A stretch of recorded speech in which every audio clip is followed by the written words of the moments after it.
Hello friends, welcome to our channel. Friends, idli, dosa, chapathi, rice, poori இப்படி எது செஞ்சீங்கனாலும் இந்த மாதிரி ஒரு சைடு டிஷ் செஞ்சு பாருங்க. உங்களுக்கு வேற லெவல் டேஸ்டா இருக்குங்க. நம்ம சேனலுக்கு புதுசா இருந்தீங்கன்னா மறக்காம சப்ஸ்கிரைப் பண்ணிருங்க. அப்படியே பக்கத்துல இருக்கிற பெல் ஐகானையும் கிளிக் பண்ணிருங்க. இன்னைக்கு நம்மளோட சூப்பரான சைடு டிஷ் செய்யறதுக்காக வந்துட்டு அடுப்புல ஒரு பேன் வச்சுக்கோங்க. அதுல வந்துட்டு 2 ஸ்பூன் எண்ணெய் ஊத்திக்கோங்க. எண்ணெய் சூடானதுக்கு அப்புறமா வந்துட்டு கொஞ்சமா கடுகு அதுல சேர்த்துக்கோங்க. இப்ப கடுகு நல்லா பொரிஞ்சிருச்சு. அடுத்ததான் நம்ம அதுல சிறிதளவு கடலைப்பருப்பு சேர்த்துக்கலாங்க. இது செய்யறது ரொம்ப ரொம்ப சுலபம்ங்க. அதே சமயத்துல நமக்கு நிறைய பொருட்கள் எல்லாம் தேவைப்படாது. கம்மியான பொருளை வச்சு ஒரு பெர்ஃபெக்டான சைட் டிஷ் வந்து நம்ம ரெடி பண்ணிடலாங்க. அடுத்ததான் வந்து இதுல சிறிதளவு கருவேப்பிலை சேர்த்துட்டு கூடவே இதுல நம்ம பல்லேரி வெங்காயம் வந்துட்டு அதாவது பெரிய வெங்காயம் 2 சேர்த்துட்டு நல்லா வதக்கி விட்டுறலாங்க.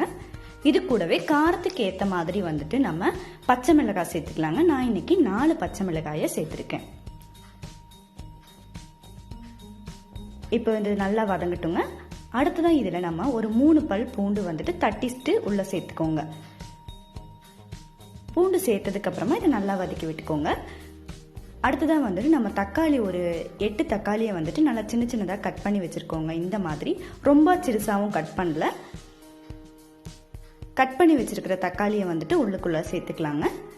அடுத்ததான் இதுல ஒரு 1/4 ஸ்பூன் அளவுக்கு மட்டும் மஞ்சள் பொடி சேர்த்துக்கலாங்க. இது கூடவே நான் 1 ஸ்பூன் மிளகாய் தூள் சேர்த்துருக்கிறேங்க. நீங்க காரத்துக்கு ஏத்த மாதிரி மிளகாய் தூள் சேர்த்துக்கலாம். இது கூடவே நம்ம தேவையான அளவு உப்பு சேர்த்துட்டு நல்லா கலந்து விட்டுறலாங்க. இப்ப இது இந்த மாதிரி வதக்கி விட்டுக்கோங்க. நம்ம வேற எந்த பவுடருமே வந்துட்டு உள்ள சேர்க்கலாங்க. நீங்க இதை சாப்பிட்டு பாத்தீங்கன்னா வந்துட்டு உங்களுக்கு ரொம்ப அருமையான டேஸ்ட் கிடைக்குங்க.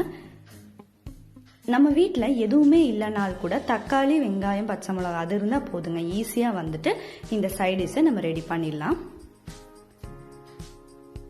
நம்ம இன்னைக்கு தண்ணி எதுவுமே சேர்க்க போறது இல்லைங்க.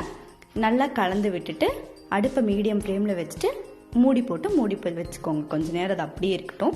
இப்போ ஒரு 3 நிமிஷம் ஆயிடுச்சு. இப்ப பாருங்க அந்த தக்காளி இருக்கிற தண்ணி எல்லாம் வெளியே வந்து தக்காளி எல்லாம் ரொம்ப நல்லா வெந்துட்டு இருக்கு. இதை இந்த மாதிரி நல்லா கலந்து விட்டுக்கோங்க.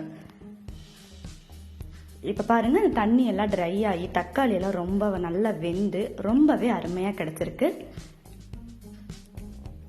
அவ்வளவுதாங்க, நம்மளோட தக்காளி கிரேவி ரெடி ஆயிடுச்சு. இதை நம்ம அப்படியே எடுத்து போட்டு சாப்பிட வேண்டியதான்.